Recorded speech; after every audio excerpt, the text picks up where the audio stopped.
This episode is presented to you in the form of an audiobook. Hey everyone, and welcome back to Mind Over Market. I'm your host, Dion Subramani, and in the last episode, we explored the scarcity effect, how limited supply pushes us to act faster.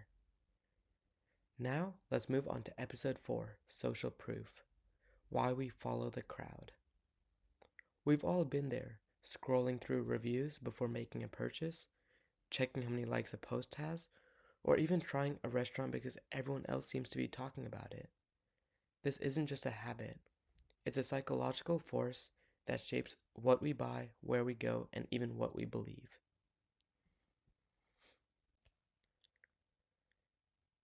Now, let's move into segment 1, the psychology behind social proof. Social proof works because humans are wired to look to others for cues on how to behave. In moments of uncertainty, we often assume that if many people are doing something, it must be the right choice. Psychologists link this to our need for belonging and our instinct to avoid risk. Belonging pushes us to align with the group so that we feel accepted, while avoiding risk drives us to copy what's already been tested by others. This mental shortcut saves us time and effort when deciding, and it's one our brains have been using for thousands of years. Historically, following the group could mean survival. In early human societies, sticking with the crowd often meant safety from predators and access to resources. Even though our daily decisions now involve coffee shops and shopping carts, instead of hunting grounds, the same instinct is still hardwired into us. In marketing, social proof taps into that ancient wiring. Seeing 5-star ratings, long lines, or influencers we trust can make us feel confident before we've done much of our own research.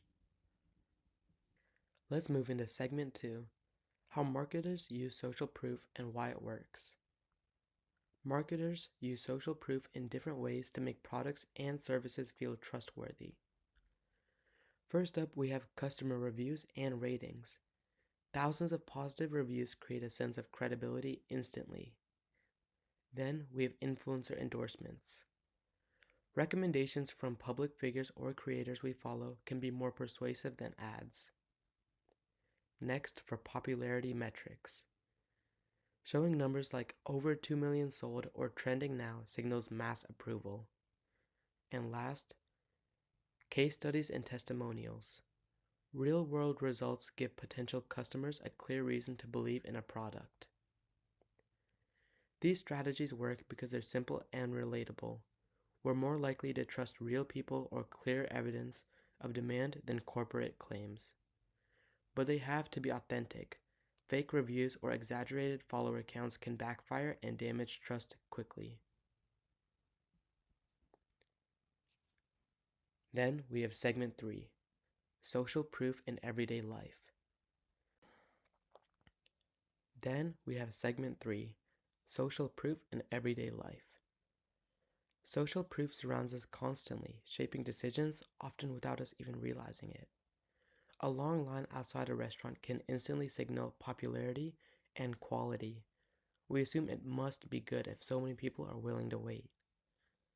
A trending hashtag on social media encourages clicks and participation, making it feel natural to join the conversation.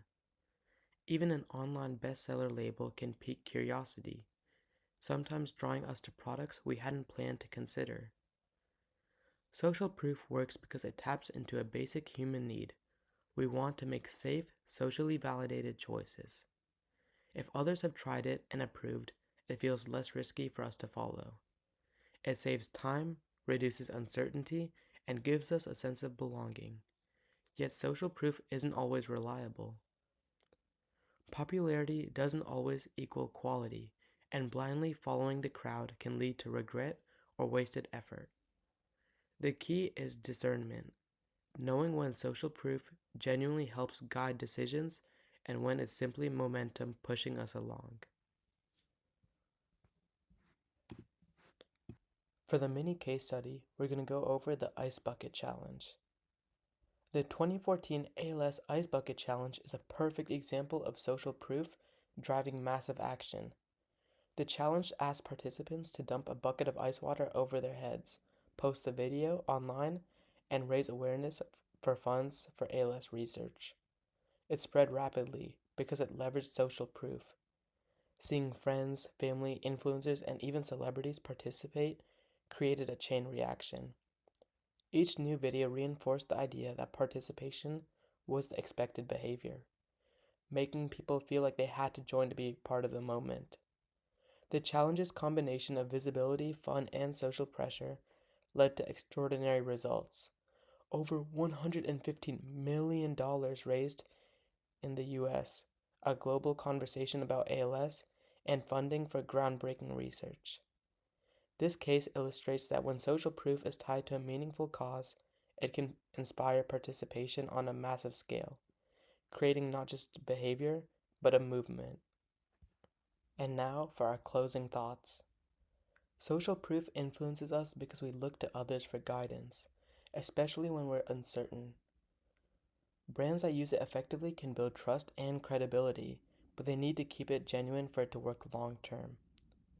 In the next episode, we'll explore authority, why expert opinions and credentials can change our minds, and how brands use them to influence what we buy. Thanks for listening to Mind Over Market. If you enjoyed today's episode, share it with someone who's ever picked something just because everyone else was buying it. I'm Dion Subramani, and until next time, stay curious.